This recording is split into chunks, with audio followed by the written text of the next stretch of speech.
Hello students, I am your teacher Anurag Sharma. Welcome to all of you in my study channel, YouTube channel Anurag Sharma गुहावे।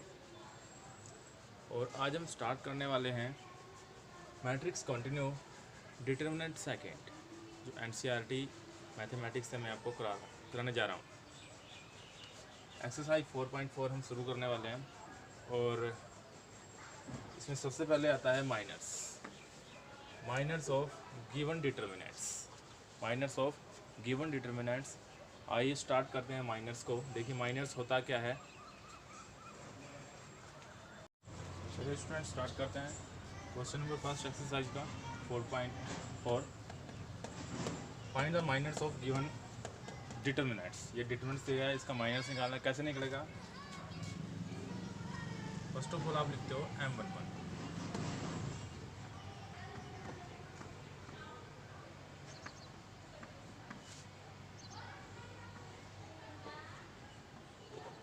Minor of A11 क्या होता है? Matrix की first exercise में पढ़ा था। A11 किसको बोलते हैं? फर्स्ट रो का फर्स्ट एलिमेंट। तो ये बन जाएगा। अब देखो इसके अकॉर्डिंग हमारा माइनर क्या बनता है। फर्स्ट एलिमेंट क्या है? 2 है।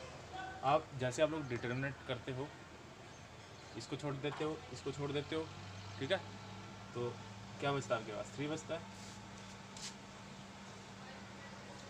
3, तो ये आ जाएगा इसका A11 minus of A11। Next M12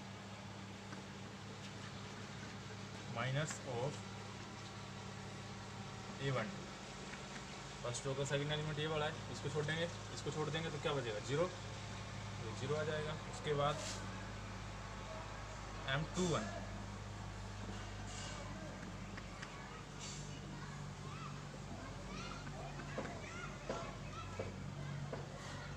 21 ये एलिमेंट है, इसको छोड़ देंगे, इसको छोड़ देंगे तो क्या बच जाएगा? -4। ऐसे ही M22 माइनस ऑफ A22, इसको छोड़ देंगे, इसको छोड़ देंगे, क्या बचेगा? 2। तो यह निकल चुका है आपका माइनस। ठीक है स्टूडेंट्स, माइनस।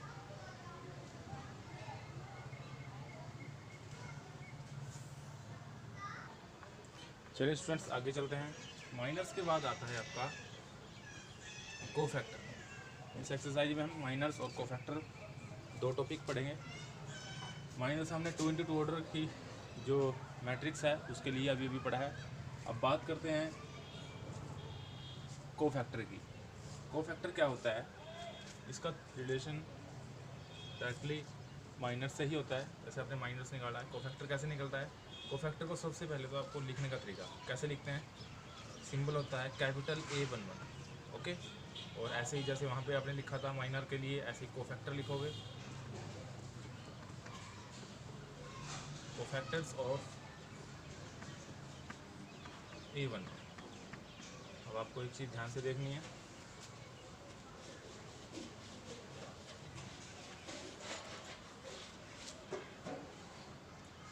-1 रूल है ये रूल है जब आप लोग कोफैक्टर करते हो उसका रूल है, ठीक है।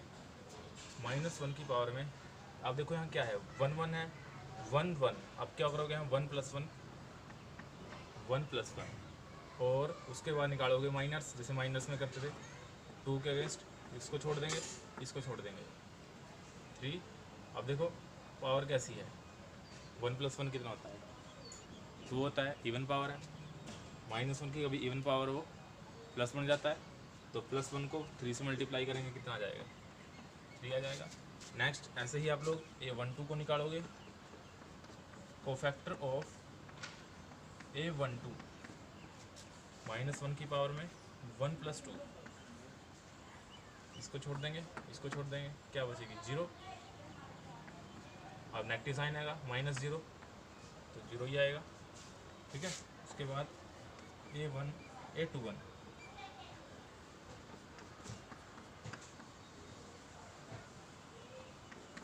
A21 में क्या आएगा? -1 की पावर में 2 + 1 कैसा है? ओड है, ओड में -1 और इसको छोड़ देंगे, इसको छोड़ देंगे, क्या बचेगा? -4। अब देखो एक नेगेटिव साइन यहाँ से आ रहा है -1 ओड पावर होने की वजह से, और एक -4 है, तो क्या बन जाएगा प्लस का 4। नेक्स्ट है आपका A22 में क्या आएगा, कोफैक्टर ऑफ A22 -1 की पावर में 2 + 2, इसको छोड़ देंगे, इसको छोड़ देंगे, क्या बचेगा 2। अब देखो इवन पावर है, 2 + 2 कितना होता है 4, 4 एक इवन नंबर है, -1 की पावर में कभी भी इवन नंबर आए तो वो हमेशा +1 होता है, +1 को 2 से मल्टीप्लाई करेंगे तो 2 आ जाएगा। ठीक है जी, ऐसे निकलता है आपका कोफैक्टर। तो स्टूडेंट्स हमने सीखा है माइनस और कोफैक्टर निकालना 2 × 2 ऑर्डर की मैट्रिक्स के लिए। ठीक है, आज चलते हैं 3 × 3 ऑर्डर की मैट्रिक्स के लिए माइनस और कोफैक्टर को हम कैसे निकालेंगे।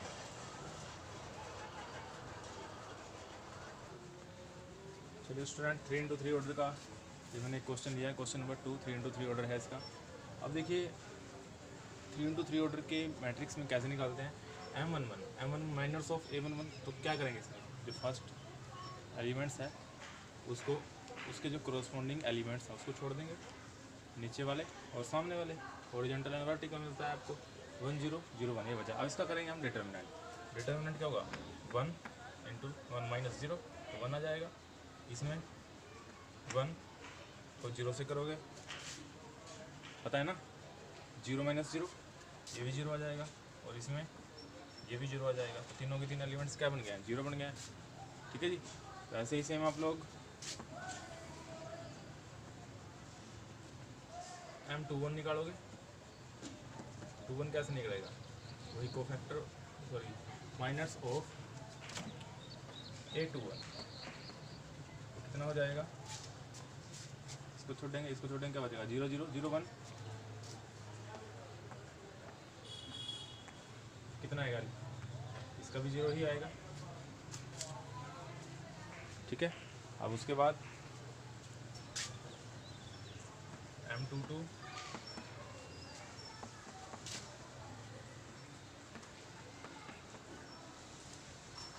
यह है A22, क्या बचेगा 1 0 0 1 1 0 0 1, तो इसका डिटरमिनेंट क्या आएगा 1 आएगा, 1 - 0 देखने से पता लग रहा है।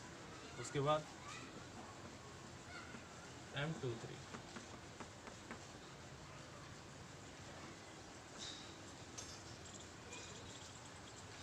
इसको छोड़ देंगे, इसको छोड़ देंगे, तो क्या बचेगा 1 0 0 0, कितना आएगा, ये भी 0 आ जाएगा। ठीक है स्टूडेंट्स, आगे नेक्स्ट M31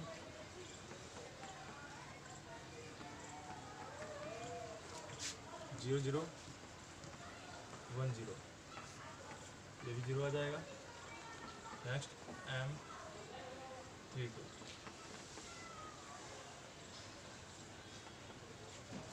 इसको छोड़ देंगे, इसको छोड़ देंगे, 1 0 0 0,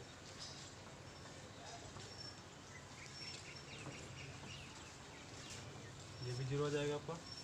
नेक्स्ट M33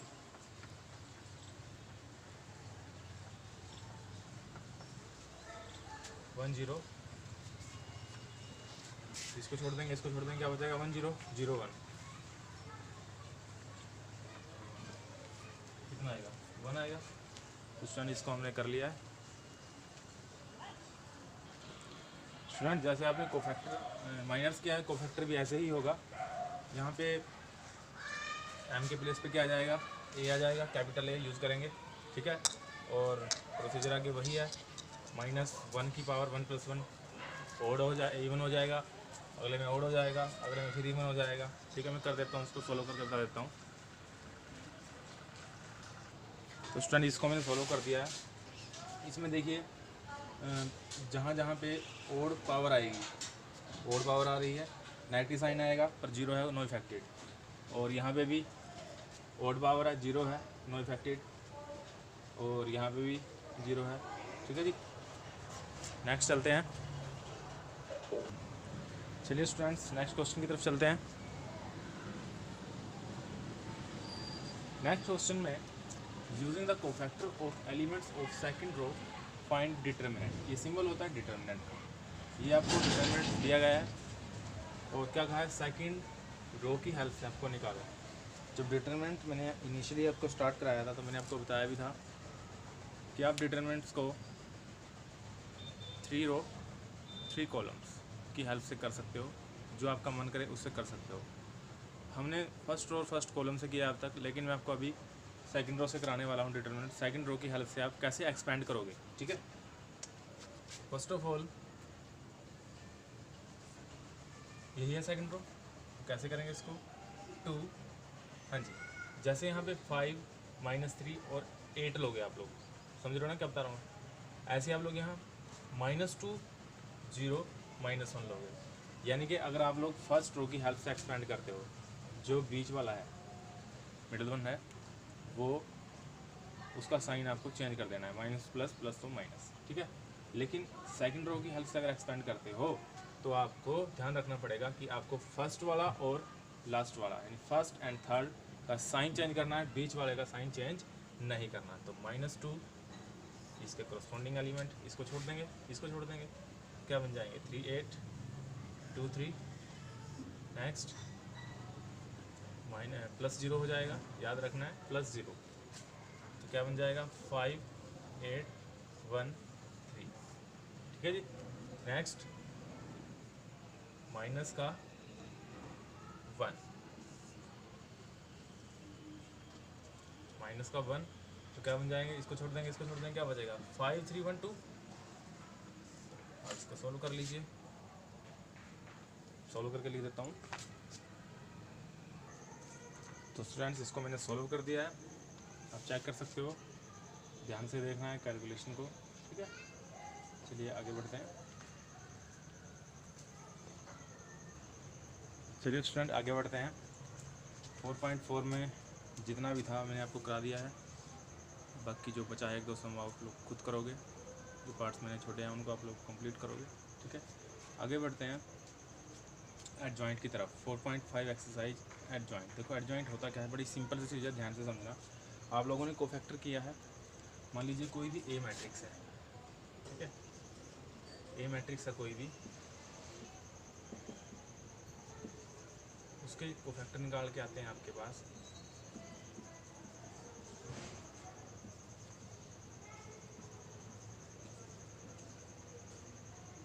ठीक है जी, ये आपके कोफैक्टर आए। अब इस मैट्रिक्स का, इन कोफैक्टर्स का अगर आप लोग ट्रांसपोज कर देते हो तो ये बन जाता है इसी मैट्रिक्स का एडजॉइंट। शॉर्ट फॉर्म में ADGA बोलते हैं। एडजॉइंट ऑफ ए किसके इक्वल बनता है, कोफैक्टर करके जो एलिमेंट्स आते हैं उनको पहले लिख लेंगे, ठीक है, उसके बाद उसका ट्रांसपोज कर देंगे। स्टूडेंट समझ में आया? एक एग्जांपल करा देता हूँ मैं इसका। तो ये क्वेश्चन स्टूडेंट्स मैंने सॉल्व कर दिया है। फर्स्ट ऑफ ऑल आपको ए मैट्रिक्स दी गई थी कोई भी, ठीक है, 2 × 2 ऑर्डर है इसका। इसमें हमने क्या करना है, एडजॉइंट निकालना है। फर्स्ट ऑफ ऑल कोफैक्टर निकाला है, हमें देखो सभी का कोफैक्टर तो निकालना सीख गए होंगे सभी। कोफैक्टर निकालने के बाद इसको यहाँ पे रखेंगे, जैसा कि मैंने बताया था। कोफैक्टर निकालने के बाद इसको रखोगे, उसको ट्रांसपोज करोगे, ट्रांसपोज करने के बाद जो मैट्रिक्स आएगी वो हो जाएगा उसी मैट्रिक्स का एडजॉइंट। आगे लेते हैं एग्जांपल हम 3 × 3 ऑर्डर की मैट्रिक्स का। 3 × 3 ऑर्डर की मैट्रिक्स का एडजॉइंट कैसे निकालोगे, सिंपल वे है, एक क्वेश्चन कर देता हूँ।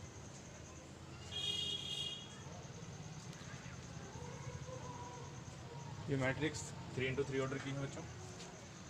तो इसमें क्या होगा, फर्स्ट ऑफ ऑल तो हम कोफैक्टर निकालेंगे। A11 क्या आएगा, कोफैक्टर ऑफ स्मॉल a1, इस एलिमेंट्स के साथ क्या बनेगा, -1 की पावर 1 + 1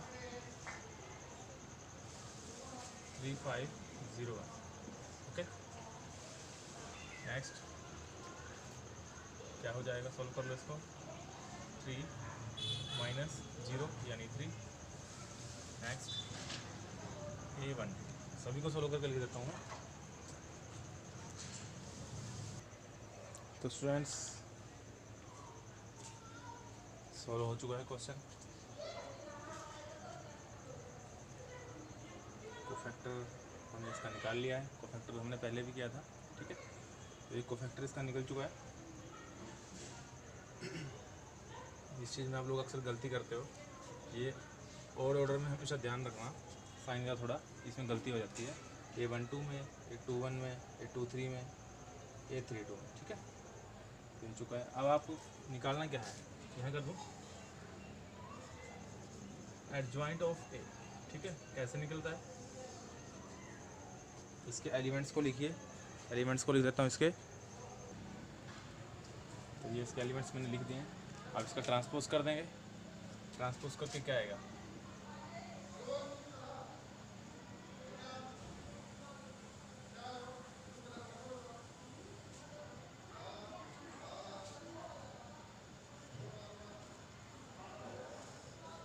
ठीक है जी।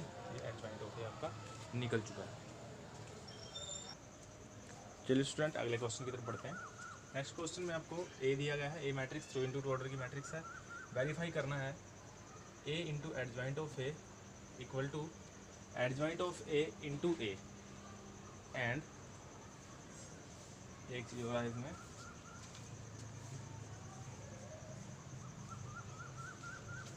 ठीक है स्टूडेंट्स, ये दिया गया है आपको। इसके लिए आपको किस किस की जरूरत पड़ रही है, एडजॉइंट ऑफ ए की और डिटरमिनेंट ऑफ ए की। तो सबसे पहले हम एडजॉइंट ऑफ ए निकाल लेंगे। एडजॉइंट ऑफ ए के लिए सबसे पहले क्या करना पड़ेगा, कोफैक्टर्स निकालने पड़ेंगे।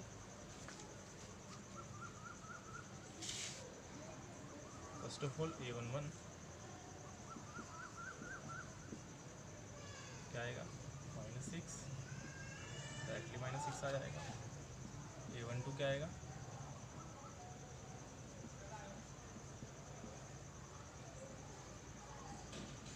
प्लस का 4 आ जाएगा, क्योंकि ये नेगेटिव है, ये भी negative, negative positive.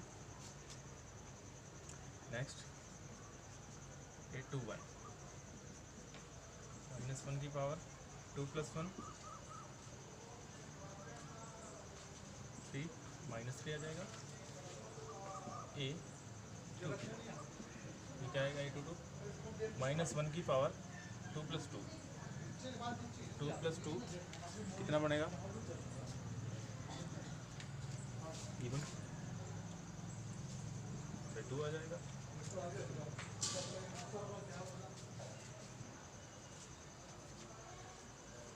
Adjoint of ए क्या हो जाएगा, एडजॉइंट ऑफ ए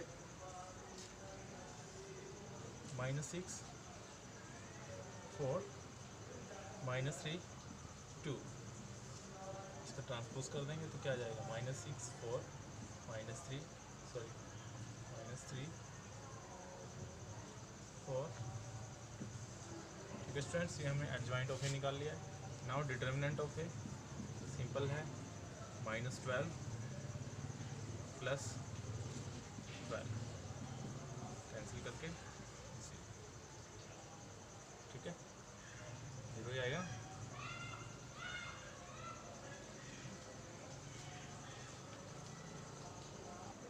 तो स्टूडेंट्स आगे हम क्या करेंगे, ए इंटू एडजॉइंट ऑफ ए, इस साइड को कंप्लीट करेंगे। ए मैट्रिक्स को आगे रखो,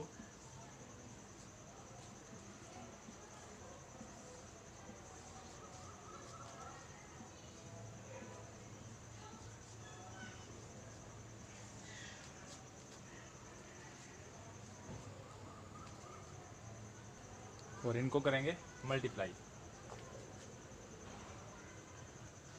तो स्टूडेंट्स इसको मल्टीप्लाई करके 0 मैट्रिक्स आ गई है आपकी 2 × 2 ऑर्डर की, सभी एलिमेंट्स 0 हैं। नेक्स्ट आपको निकालना है ये portion, adjoint of A into A. अब यहाँ पे क्या होगा,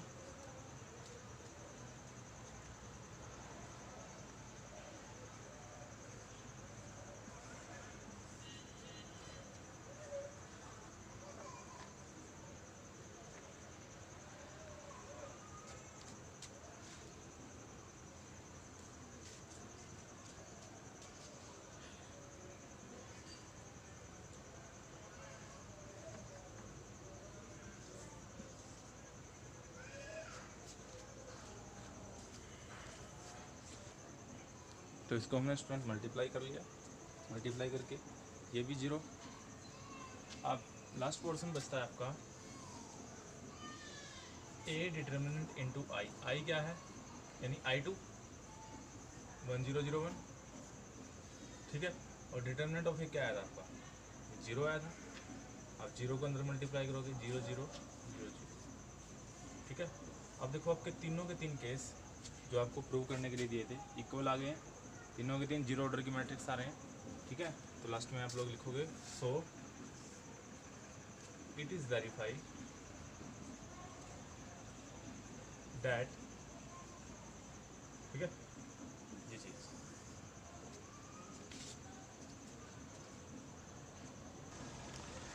नेक्स्ट क्वेश्चन स्टूडेंट ऐसा ही है, बस उसमें थोड़ा ऑर्डर चेंज है, थोड़ा सा लेंथी है, टाइम लगेगा आपका। इसमें 3x3 ऑर्डर की मैट्रिक्स है, जैसे यहाँ पे 2x2 ऑर्डर की दी गई है। सेम प्रूव यही करना है, आप लोग खुद करोगे। Best of luck. Next question की तरफ चलते हैं।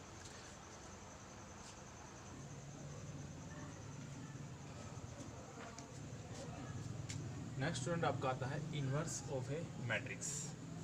इन्वर्स क्या होता है, ध्यान से बिल्कुल इजी है, ठीक है, अगर आप ध्यान से समझोगे तो। इन्वर्स क्या होता है, आपके पास कोई भी ए मैट्रिक्स दी गई है, ठीक है, let's A be a matrix, वो 2x2 ऑर्डर की हो, 3x3 ऑर्डर की हो, दोनों में से कोई भी हो सकती है। अब इन्वर्स क्या होगा, सबसे पहले तो उसका सिंबल ए इन्वर्स, ऐसे लिखते हैं इसको। किसी भी मैट्रिक्स को जैसे मैट्रिक्स दे देगा आपको, बोलेगा कि उसका ए इन्वर्स निकालना है, फर्स्ट ऑफ ऑल तो आपको पता होना चाहिए कि उसको लिखेंगे कैसे शॉर्ट फॉर्म में, ठीक है। ए इन्वर्स ऐसे लिखोगे, और कैसे निकलता है, adjoint of A, adjoint of A matrix bye में इस मैट्रिक्स का जो डिटर्मिनेंट करके आता है, इन दोनों की रेशो किसके इक्वल होती है, ए इन्वर्स के, ठीक है। चलिए क्वेश्चन करते हैं इसका एक पहले।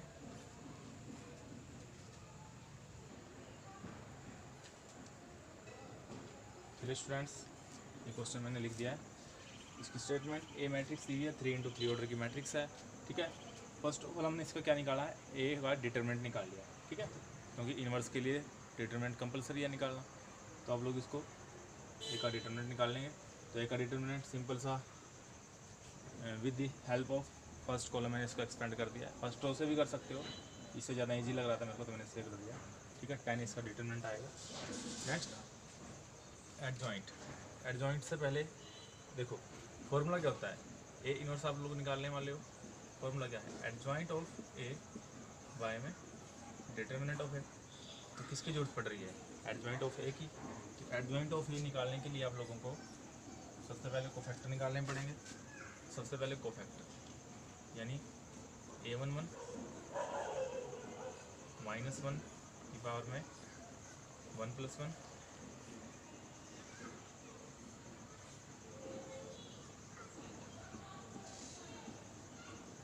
10 - 4 0 10 आ जाएगा बच्चों, ठीक है जी।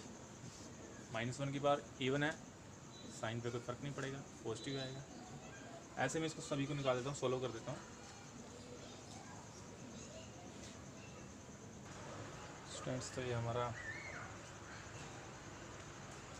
कोफैक्टर्स निकल चुका है, ठीक है। अब इसको एडजॉइंट की फॉर्म में लिख देते हैं। तो इसको हमने एडजॉइंट के फॉर्म में लिख दिया स्टूडेंट्स। एडजॉइंट ऑफ ए हमारा, इसका ट्रांसपोज करने के बाद कोफैक्टर ये आएगा। उसके बाद क्या निकालना है, ए इन्वर्स, फॉर्मूला क्या बताया था मैंने आपको, एडजॉइंट ऑफ ए बाय में डिटर्मिनेंट ऑफ ए। तो एडजॉइंट ऑफ ए क्या है, आपकी एक मैट्रिक्स है, क्या है वो, 10 - 10 2 0 5 -4 0 0, और डिटर्मिनेंट ऑफ ए यानी इसको क्या लिख सकते हैं आप, 1/, ए का डिटर्मिनेंट क्या आया था करके, 1/10, क्योंकि इसको एडजॉइंट ऑफ ए को हम ऐसे भी लिख सकते हैं ना, 1 determinant of A multiply by adjoint of, ठीक है ना। इसलिए मैंने इसको ऐसे लिख दिया, 1/10, 10 क्या था, डिटर्मिनेंट ऑफ ए, ठीक है जी। अब 10 को अगर आप लोग अंदर मल्टीपल डिवाइड करना चाहो तो कर सकते हो, यहाँ 1 हो जाएगा, -1, ऐसे भी ठीक है, ये भी आंसर आपका राइट है। हर एक एलिमेंट को अगर 10 से डिवाइड करना है वो करके भी लिख सकते हो, ठीक है जी। तो ये ए इन्वर्स है आपका, कंप्लीट हो चुका है ए इन्वर्स। आगे चलते हैं जो स्टूडेंट्स, आगे बढ़ते हैं। Question number 11। इससे पिछले मैंने क्वेश्चन आपके लिए पेंडिंग छोड़ दिए हैं। जैसे पिछला क्वेश्चन था सेम एज इट इज़ वही है, सेम वही कैलकुलेशन, वही फॉर्मूला, सब कुछ वही है। चलिए क्वेश्चन नंबर 11 ये है, ये भी वैसा ही, लेकिन इसमें ट्रिग्नोमेट्री फंक्शंस दिए गए हैं, थोड़ा पजल करने वाला है, ठीक है। कहीं कहीं फॉर्मूले का यूज हो सकता है, करके देखते हैं इसको। चलिए स्टार्ट करते हैं। First of all A matrix आपको दी गई है, निकालना क्या है, ए इन्वर्स। ए इन्वर्स से पहले ए एडजॉइंट और ए डिटरमिनेंट निकालना पड़ेगा। First of all A determinant निकाल लेते हैं। हाँ जी, ए डिटरमिनेंट निकालो, क्या आएगा, with the help of R1 first row, या C1 से भी निकाल सकते हो। तो क्या बनेगा, cos alpha sine alpha sine alpha minus cos alpha, ठीक है। मल्टीप्लाई कर लीजिए इसको, minus cos square alpha minus sine square alpha. अब देखो क्या बन गया है। अगर इसमें से नेगेटिव को, साइन को बाहर ले, -1 को बाहर ले लें अगर, क्या बन जाएगा, cos square alpha plus sine square alpha. Property है ट्रिग्नोमेट्री इक्वल टू 1 होता है, और ये नेगेटिव साइन साथ में -1। तो ये डिटर्मिनेंट ऑफ ए आपने निकाल लिया है। उसके बाद स्टार्ट करते हैं हमारा कोफैक्टर निकालना। Cofactor first of all A11 का क्या आएगा, निकाल देता हूँ इसको। चलिए स्टूडेंट, इसका हमने कोफैक्टर निकाल लिया है, ठीक है। कोफैक्टर निकालने के बाद यहाँ चलते हैं। हाँ जी, एडजॉइंट ऑफ ए क्या आएगा, इसको लिख देता हूँ मैं। ये हमारा एडजॉइंट ऑफ ए आ गया भाई, ठीक है। अब निकालना क्या है, ए इन्वर्स। फॉर्मूला क्या होता है, adjoint of A by determinant of A. तो मैट्रिक्स को रखेंगे सारी को,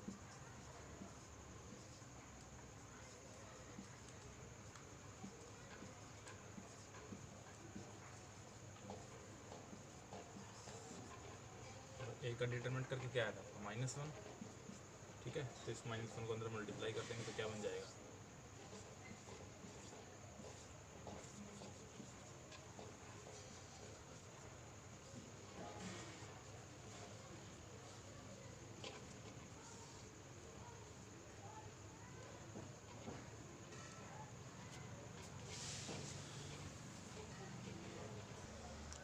चलिए स्टूडेंट आगे चलते हैं। Question number 15।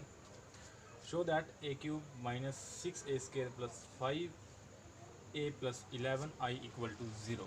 0 नहीं है, ये 0 मैट्रिक्स है, ओ भी बोलते हैं इसको, ठीक है। ये आप लोगों ने थर्ड चैप्टर में किया है इतना पोर्शन, तो यहाँ से यहाँ तक का मैंने अच्छे तरीके से समझाया है। अगर जिस बच्चे ने नहीं देखा है, पीछे जाके मेरी वीडियो में देख सकते हो, मैंने डाली हुई है यूट्यूब पे, मेरे ही चैनल पे, अच्छे तरीके से समझा रखा है मैंने। फिर भी मैं एक बार रिपीट कर देता हूँ, करना क्या है। फर्स्ट ऑफ ऑल आप लोग a² निकालोगे, a² a × a मल्टीप्लाई करोगे। उसके बाद a³ निकालोगे, a² × a³ आ जाएगा। उसके बाद a³ की वैल्यू पुट करोगे, -6a² मैट्रिक्स की फॉर्म में कैलकुलेशन करोगे, इक्वल टू आपका 0 मैट्रिक्स आना चाहिए, 3 × 3 ऑर्डर की, ठीक है। Then you find out A inverse. अब देखो ए इन्वर्स कैसे निकलेगा। ए इन्वर्स आपको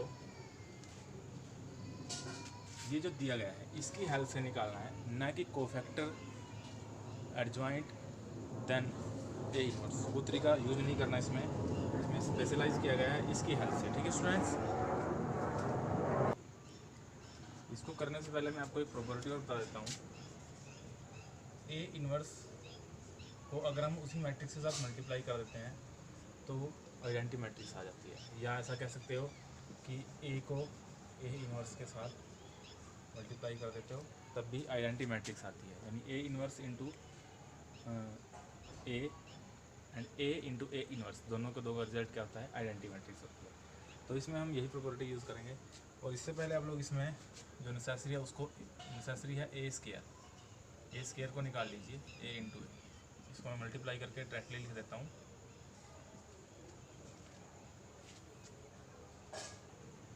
तो फ्रेंड इसको हमने कर लिया है, ए स्केयर हमारा निकल चुका है। इसके बाद क्या होगा,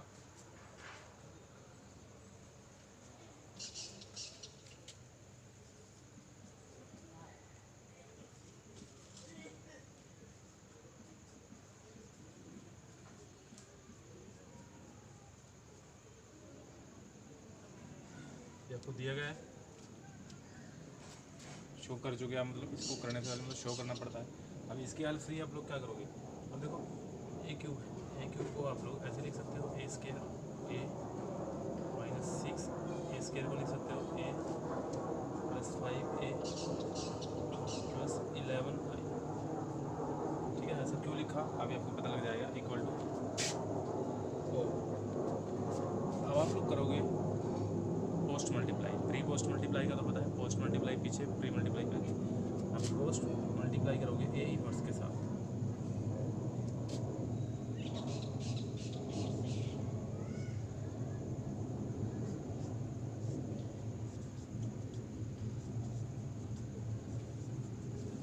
अब देखो ये आइडेंटिटी मैट्रिक्स बन गई है आपकी, इतनी ये आइडेंटिटी, इसको छोड़ देंगे, इसको छोड़ोगे तो यहाँ आपका ए स्केयर के साथ आई आ जाएगा, A square I minus 6 A I plus 5 I plus 11 I equal to A inverse. A inverse को ओ से मल्टीप्लाई करोगे, जीरो मैट्रिक्स को किसी से मल्टीप्लाई करते हो हमेशा जीरो मैट्रिक्स ही आती है, तो राइट साइड में तो आपका जीरो हो जाएगा। ठीक है, और यहाँ पे 11 आई के साथ ए इनवर्स था। अब आइडेंटिटी मैट्रिक्स को जिस भी मैट्रिक्स के साथ मल्टीप्लाई करोगे दोबारा वही मैट्रिक्स आपके पास आ जाएगी जो आपने मल्टीप्लाई की है। ये भी आइडेंटिटी का रूल होता है, करके देख लीजिए किसी मैट्रिक्स को, आइडेंटिटी मैट्रिक्स को अगर किसी भी मैट्रिक्स के साथ मल्टीप्लाई करोगे दोबारा वही मैट्रिक्स आ जाएगी जो आपने मल्टीप्लाई की है, कोई भी ऑर्डर हो जाए, 2 इंटू 2 हो, 3 इंटू 3। ठीक है, तो आपको ये मिल गया। अब क्या करोगे आप लोग, 11 ए इनवर्स इक्वल टू, इसको इधर लेके आएंगे, माइनस ए स्केयर हो जाएगा प्लस 6 ए हो जाएगा, आइडेंटिटी मैट्रिक्स को ऐसे करेंगे, प्लस 5 आई हो जाएगा। अब देखो इस वे से ए इनवर्स कैसे निकलता है ये हमने सीख लिया है। तो अब A inverse 11 A inverse is equal to A square को रखेंगे यहाँ पे, मैट्रिक्स है। ठीक है जी, कर देता हूँ इसको। तो स्टूडेंट्स ये आया है आपको सॉल्व करके। ठीक है, यहाँ पे माइनस का 5 आई था।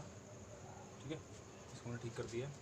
नेक्स्ट चलते हैं, आगे निकालना है आपको वैल्यू किसकी चाहिए, आपको ए इनवर्स की चाहिए ना। तो ए इनवर्स किसके इक्वल आया आपका 11 ए इनवर्स किसके इक्वल आया है, ये मैट्रिक्स आई है, लेकिन वैल्यू किसकी चाहिए ए इनवर्स की। अब क्या करेंगे, ए इनवर्स अब 11 को उधर ले जाएंगे तो क्या हो जाएगा, ये 1/11 और ये सारी मैट्रिक्स आ जाएगी। ठीक है, नेक्स्ट क्वेश्चन की तरफ चलते हैं। तो ये लास्ट क्वेश्चन है, इससे लास्ट वाला, इससे अगला जो क्वेश्चन है स्टूडेंट्स वो आप लोग खुद करोगे, सेम ऐसा ही है। ठीक है, उम्मीद करता हूँ कि आप लोग अच्छी तरीके से इसको कर पाओगे। नेक्स्ट क्वेश्चंस ऑप्शनल हैं, सिंपल हैं, हो जाएंगे, एक दो है। उसके बाद ये एक्सरसाइज फिनिश हो चुकी है 4.5। नेक्स्ट एक्सरसाइज है आपकी 4.6, most important last exercise of determinant, जिसमें से हर साल सीबीएसई और हरियाणा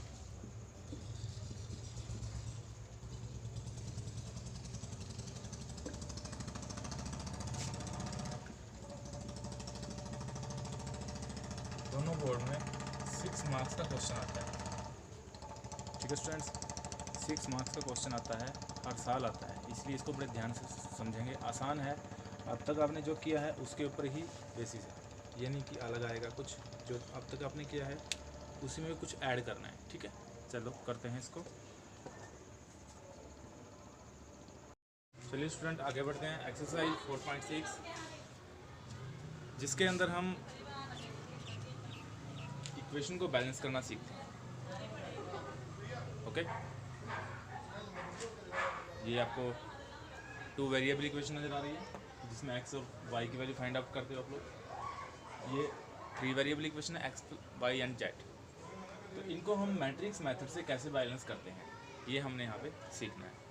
ठीक है स्टूडेंट्स, आइए स्टार्ट करते हैं। फर्स्ट ऑफ ऑल मैं इसके रूल्स लिख देता हूँ, ठीक है। रूल्स लिख देते हैं पहले, उसके बाद आगे करेंगे।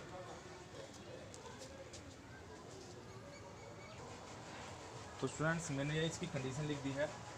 मान लीजिए आपके पास ये इक्वेशन है, ठीक है, और इस इक्वेशन में आपके पास ax = b की फॉर्म में ये आपको दी गई है।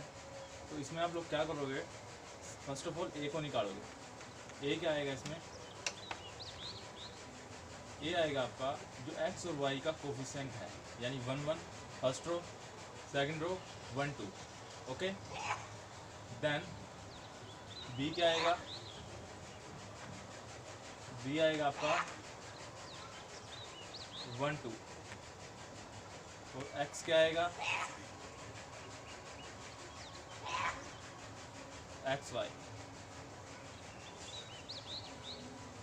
ओके, तो इसके बेस पे हमने एक सॉल्यूशन तैयार करना है। ax = b की फॉर्म ही आपको दी गई है, ठीक है। अगर a का डिटरमिनेंट = 0 आ जाता है, then system is consistent and have a unique solution given by x = a inverse b। यानी इसके लिए हम क्या निकालेंगे, first of all a inverse निकालेंगे, ठीक है, और उसके बाद उसको b से मल्टीप्लाई कर देंगे। वो क्या हो जाएगा आपका कंप्लीट सॉल्यूशन। ये किस कंडीशन में है, जब आपका डिटर्मिनेंट ऑफ a ≠ 0 आता है। क्या बोलते हैं इस कंडीशन को, बताइए। यस, इसको बोलते हैं नॉन सिंगुलर। सिंगुलर में जब डिटर्मिनेंट = 0 आ जाए। अगली कंडीशन आ गई है सिंगुलर की, चेक कीजिए। डिटर्मिनेंट ऑफ a = 0 है, then the system has either no solution और infinite number of solution. First case में एडजॉइंट ऑफ a, मतलब अगर आपका 0 आ जाता है डिटर्मिनेंट, उसके बाद आप लोग क्या चेक करोगे, adjoint of a plus b ≠ 0, it means 0 matrix. Okay, अगर एडजॉइंट ऑफ a और b का प्रोडक्ट करके 0 मैट्रिक्स आ जाती है, तब इस केस में सिस्टम है इनकंसिस्टेंट। कैसी वैल्यू होगी, इनकंसिस्टेंट होगा सॉल्यूशन, और इसका आपके पास कोई भी सॉल्यूशन नहीं होता, ठीक है जी। नेक्स्ट केस में अगर adjoint of a = b = 0 matrix आ जाती है, इन दोनों को मल्टीप्लाई करके, देन कंसिस्टेंट, ये कंसिस्टेंट हो जाएगी, देन इनफाइनाइटली मैनी सॉल्यूशन, और इसके सॉल्यूशन हम k की फॉर्म में निकालते हैं। क्वेश्चन करोगे ज़्यादा तब क्लियर होगा। चलिए आगे चलते हैं, क्वेश्चन की तरफ चलते हैं। 1-2 क्वेश्चन करोगे तो ज़्यादा बेटर अंडरस्टैंडिंग आएगी। चलिए स्टूडेंट्स आगे चलते हैं। ये इक्वेशन आपको 2 इक्वेशन आपको दी गई हैं, आपको चेक करना है कंसिस्टेंट है या नहीं। फर्स्ट ऑफ ऑल आप लोग क्या करोगे, वही मेथड जो मैंने आपको बताया था, इसके अंदर से फर्स्ट ऑफ ऑल आप लोग a निकालोगे,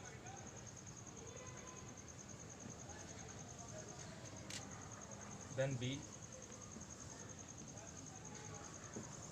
ठीक है जी। नाउ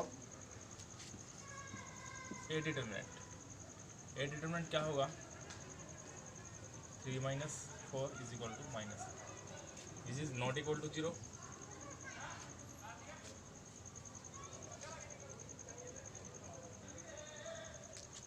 तो स्टूडेंट मैंने आपको क्या बताया था, अगर डिटरमिनेंट नॉट इक्वल टू 0 आता है, नॉन 0 आता है, तो सॉल्यूशन कैसा होगा, कंसिस्टेंट होगा, और उसका a इनवर्स भी एग्जिस्ट करेगा। Okay, then solution of equation will be consistent, then a inverse exists। Next question देखते हैं।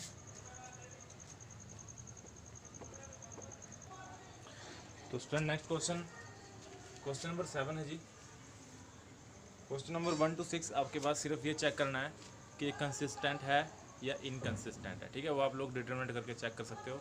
नॉन जीरो डिटरमिनेंट आता है, it means solution will be consistent. अगर जीरो आ जाता है तो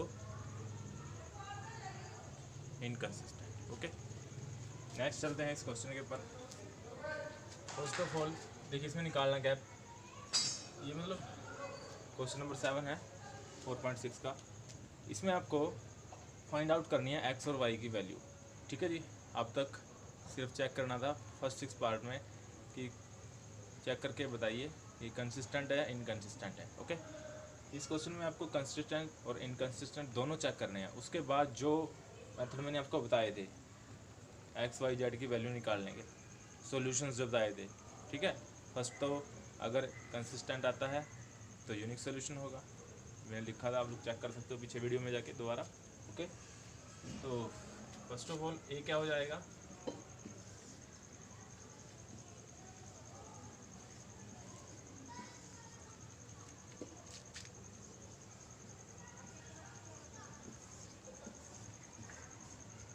एंड एक्स क्या होगा, एक्स कोमा वाई, ठीक है जी। ये रूल है, आप लोगों को इसको एक तरीके से रटना भी पड़ेगा कि हमें एक्स ये लेना है, ए ये लेना है और बी ये लेना है, ठीक है जी। हर एक क्वेश्चन का यही रूल है।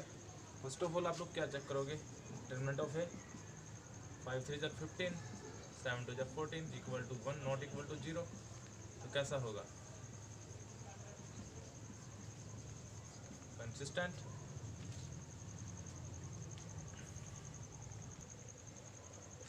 कंसिस्टेंट है तो it means A inverse exist, ठीक है। तो ए इनवर्स निकालना पड़ेगा। ए इनवर्स में 4.5 में आपने अच्छे तरीके से बहुत ही बढ़िया लेवल पे सीखा है निकालना, मैंने आपको सिखाया भी है, बताया भी अच्छे तरीके से। और जिन बच्चों ने इसकी प्रैक्टिस की है, जो वीडियो को देख रहे हैं, उनको ज़्यादा मैटर समझ में आएगा, ठीक है। तो ए इनवर्स को मैं आपको निकाल के डायरेक्टली बता देता हूँ।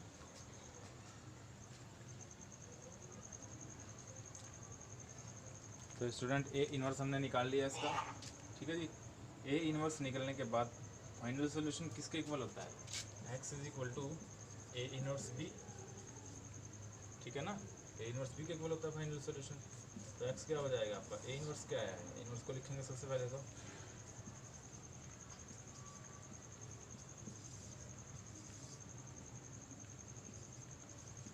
इसको ऐसे लिख लेंगे ए इनवर्स इंटू बी, उसके बाद इसकी मल्टीप्लाई करेंगे रो की कॉलम के साथ 12 माइनस 10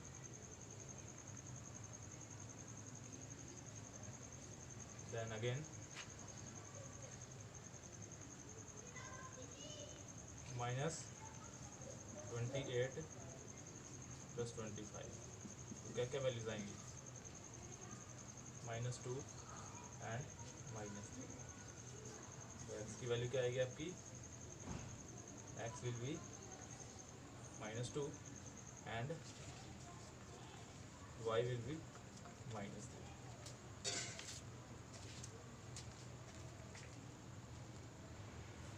सॉरी -2 नहीं भाई,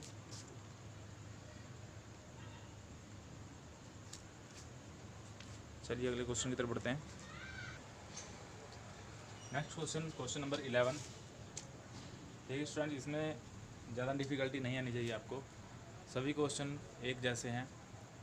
7th के बाद 8 9 10 3 पार्ट मैंने छोड़ दिए हैं, 2 into 2 ऑर्डर के हैं, एक्स और वाई है सिर्फ उसमें, ठीक है ना। वो आप लोग खुद करोगे, ज़्यादा डिफिकल्ट नहीं है। आगे हम चलते हैं उस क्वेश्चन की तरफ जो एग्ज़ाम में आता है, जो 3 वेरिएबल फॉर्म है वो आपके पास पेपर में आती है, यानी एक्स वाई जेड की वैल्यू फाइंड आउट करना। हर साल चेक करके देख सकते हो आप लोग, हरियाणा बोर्ड हो चाहे CBSE बोर्ड हो, ठीक है। तो इस तरह का क्वेश्चन आपके पास पेपर में आता है। अभी क्वेश्चन को अगर ध्यान से देखो, 2x + y + z = 1, x - 2y - z = 3/2, ये इक्वेशन बैलेंस्ड है, कोई दिक्कत नहीं है। लेकिन इसमें पूरी तरह से बैलेंस नहीं है, तो हम क्या करेंगे, इसको 3/2 को तो मैट्रिक्स फॉर्म में रखोगे तो कैलकुलेशन आपका बहुत हायर लेवल का हो जाएगा। तो हम क्या करेंगे, इसको 2 को क्रॉस मल्टीप्लाई कर लेंगे इसके साथ, तो क्या बन जाएगी question number first, and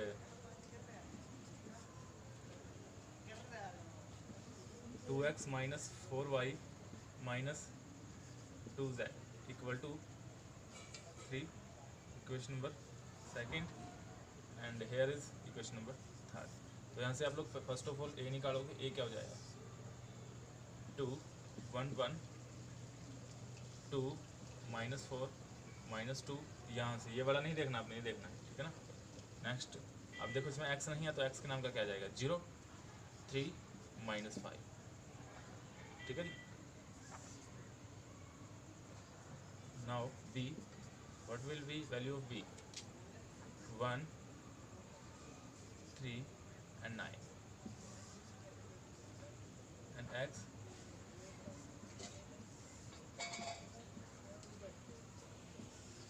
x y z, ठीक है। तो फर्स्ट ऑफ ऑल आप लोग इसका डिटरमिनेंट निकालोगे।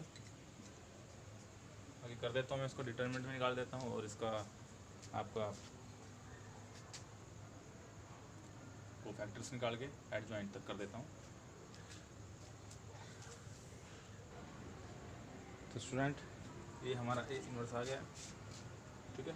कोफैक्टर निकाल के ए इन्वर्स का तो तरीका वही पुराना है आपका पिछले एक्सरसाइज वाला। तो अब निकालते हैं इसका एक्स। एक्स क्या है A inverse B. First of all A inverse लिखेंगे हम यहाँ पे, ए इन्वर्स 1/68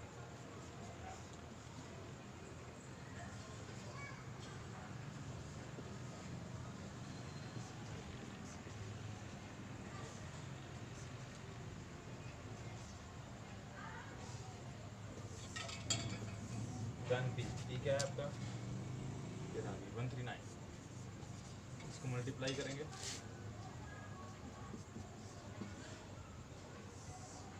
26 को 1 से करेंगे 26 24 plus 18 10 - 30 54 6 - 18 - 9, then what will be, देखो यहाँ पे आपका क्या है 68 बन रहा है तीनों का ऐड करके, और यहाँ पे बन रहा है आपका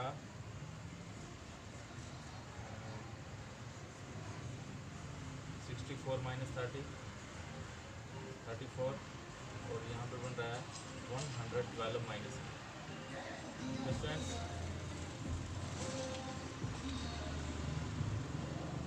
कितना बन जाएगा एक्स क्या है, एक्स वाई जेड ये आप निकाल रहे हो।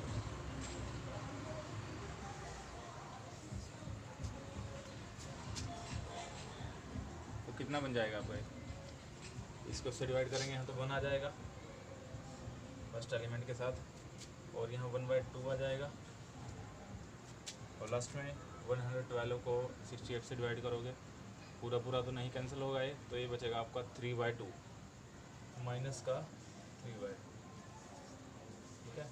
तो एक्स वाई जेड की वैल्यू क्या क्या हो जाएंगी आपकी, एक्स की 1, वाई की 1/2 और जेड की -3/2। नेक्स्ट क्वेश्चन की तरफ चलते हैं। नेक्स्ट क्वेश्चन है स्टूडेंट्स, देखिए फर्स्ट ऑफ ऑल ए निकालेंगे। ए क्या हो जाएगा भाई 1 - 1 2 सॉरी 1 - 1 1 2 1 - 3 1 1 1, एंड बी क्या हो जाएगा 402, देन ए डिटर्मिनेंट चेक करेंगे क्या आएगा 1 1 + 3 +1 माइनस का 1 है प्लस का 1 हो जाएगा, तो ये बन जाएगा आपका 2 + 3 +1 2 - 1, देन हेयर 4 × 1 4 +5 +1, तो कितना बन जाएगा 10। अब 10 नॉट इक्वल टू 0 है, तो सोल्यूशन कैसा होगा consistent, it means there will be unique solution, ठीक है। अब यूनिक सोल्यूशन के लिए जैसे पिछला क्वेश्चन हमने किया था सेम वैसे ही होगा, पहले आप लोग कोफैक्टर निकालोगे, एडजॉइंट निकालोगे, इन्वर्स निकालोगे, उसके बाद आपका क्या निकल जाएगा एक्स वाई जेड की वैल्यू। आगे आप लोग खुद करोगे इसको, ठीक है। नेक्स्ट क्वेश्चन की तो चलते हैं। चलिए स्टूडेंट नेक्स्ट क्वेश्चन, स्टेटमेंट आपके सामने लिखी गई है, ए और बी मैंने इसमें से निकाल दिया है। अब मैं निकालने वाला हूँ इसका ए डिटर्मिनेंट। ए डिटर्मिनेंट कैसे निकलेगा 2 इसको -4 +1 -3 -2 -3 +3 -1 +6, तो ये क्या हो जाएगा 10 15 एंड हियर इज आल्सो 15, तो ये बन जाएगा आपका 40 not equal to 0, also unique solution. तो सारे क्वेश्चन में जैसा मैंने आपको फर्स्ट कराया वैसे ही आ रहे हैं, इसमें भी नॉन जीरो है डिटरमिनेंट, तो कंसिस्टेंट होगा तो यूनिक सोल्यूशन। यूनिक सोल्यूशन के लिए आपको एक्स वाई जेड की वैल्यू निकालनी आएगी। 99% आज तक जो एग्ज़ाम में क्वेश्चन आया है वो इसी तरह का आया है, ठीक है ना, यूनिक सोल्यूशन से रिलेटेड, ठीक है। तो ये मेथड मेरे ख्याल से आपको अच्छे तरीके से समझ में आ गया होगा। नेक्स्ट क्वेश्चन की तरफ चलते हैं, इसे ऐसा ही है, चेक कर लेते हैं। चलिए स्टूडेंट लास्ट क्वेश्चन की तरफ चलते हैं, क्वेश्चन नंबर 16। स्टेटमेंट में इसकी पढ़ देता हूँ। The cost of 4 kg onion, 3 kg wheat and 2 kg rice is ₹60, and the cost of 2 kg onion and 4 kg wheat and 6 kg rice is 90. The cost of 6 kg onion and 2 kg wheat and 3 kg rice is 70. Find the cost of each item per kg by matrix method. आपके आगे कर देता हूँ इसको, यहाँ से ज़्यादा better understanding होगी। देख लीजिए, ये क्वेश्चन है, question number 16।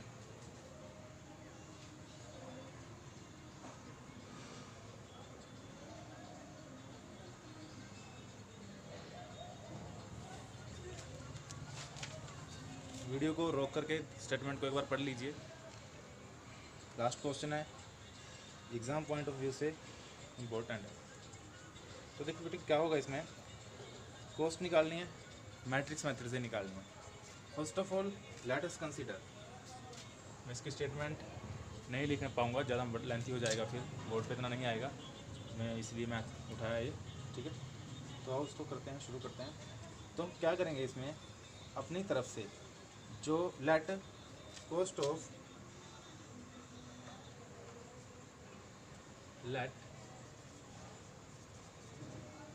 Cost of 1 kg onion, पहले ऑनियन है ना सबसे, यस, इसको हम x मानेंगे।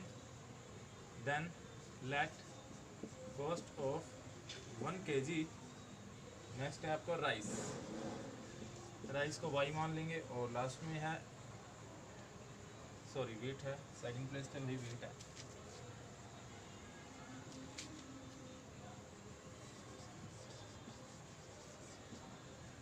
एंड लेट थर्ड प्लेस पे है आपका 1 kg राइस, इसको मान लेंगे स्टूडेंट्स हम जेड, ठीक है।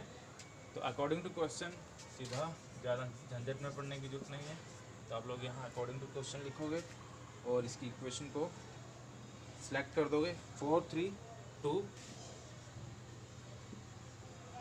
4x + 3y + 2z equal to, अब टोटल कॉस्ट कितना है तीनों का, देखो एक को हमने x माना है, एक को y माना है, एक को z माना है, ठीक है। और according to question first line दी है, तो तीनों को मल्टीप्लाई करके उसमें कॉस्ट कितना है, ऐड करने के बाद 60 आता है। ऐसे ही सेकंड इक्वेशन बना लोगे आप लोग, 2 kg onion 2x + 4y + 6z equal to 90, and last one is 6x + 2y + 3z equal to 70। तो ये इक्वेशन मैंने आपके सामने लिख दी है। फर्स्ट ऑफ ऑल आप लोग इसमें से a निकालोगे, a क्या हो जाएगा आपका 4 3 2 2 4 6 and last one is 6 2 3। What will be b 60 90 and 30। Now we can find out determinant of a।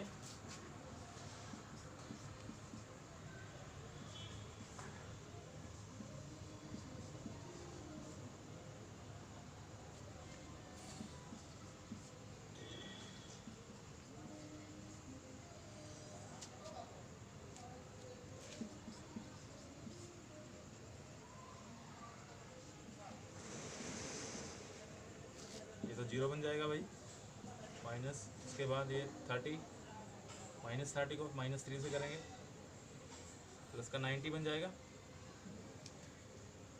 And 2 को 20 से करोगे -20 से, माइनस का 20 तो माइनस का प्लस का 70 आपका ये बच जाएगा, सॉरी ये वाई 2 है, 40 बचेगा, देन 50। ओके, तो स्टूडेंट्स मैंने ये चैप्टर आपको फिनिश करा दिया है। मिसलेनियस एक्सरसाइज कराने को मैं भी करा सकता हूँ, लेकिन उसको आप लोग खुद प्रैक्टिस करोगे। मिसलेनियस में से भी आप लोग चेक करो, हरियाणा बोर्ड में अक्सर आता रहता है कुछ ना कुछ, जहाँ अंदर अबाउट 30 to 50% मिसलेनियस में से आता रहता है, आप लोग चेक कर सकते हो। पुराने पेपर अगर उठाओगे उनमें देख चेक करना, तो आपको मिलेगा 30 से 50% पोर्सन मिसलेनियस में से भी आता है पेपर में। अगर सारा एनसीईआरटी का 100% आता है ना, तो उसमें से 30 से 50% मिसलेनियस में से भी आता है। इम्पोर्टेंट है, लेकिन इस चैप्टर की मैं नहीं कराऊंगा, ना ही मैंने थर्ड की कराई थी, ठीक है। वो इसलिए क्योंकि ये इजी है, होना चाहिए, हो जाएगा। लेकिन नेक्स्ट टाइम से हम मिसलेनियस भी करेंगे। नेक्स्ट चैप्टर हम स्टार्ट करेंगे इनवर्स ट्रिग्नोमेट्री फंक्शंस, इसलिए ज़्यादा से ज़्यादा जुड़ें, और उम्मीद करता हूँ आपको अच्छा लगा होगा ये वीडियो देख के। और एक बात और, लॉकडाउन की वजह से आप लोगों को सभी को बहुत ही ज़्यादा झंझट परेशानी हो रही है, लेकिन ये परेशानी हमारे फ्यूचर को डिसाइड कर रही है कि हमारा फ्यूचर कैसा होगा। अगर आप लॉकडाउन तोड़ करके घर से बाहर निकल जाते हो, तो कोरोना वायरस, भगवान ना करे आपको ऐसा करे, अपनी लपेट में ले लेगा, ठीक है ना। तो उससे बचना है। 4.6 यानी कि डिटरमिनेंट्स पार्ट 2 हमने ख़त्म कर लिया है, और भगवान आप सभी को स्वस्थ रखे, ठीक है। अगला चैप्टर हमारा इनवर्स ट्रिग्नोमेट्री फंक्शंस होगा। बाकी मिसलेनियस में कोई प्रॉब्लम हो तो आप लोग व्हाट्सएप नंबर पे मेरे कांटेक्ट कर सकते हो, जिनके पास नहीं हो नोट कर लीजिए।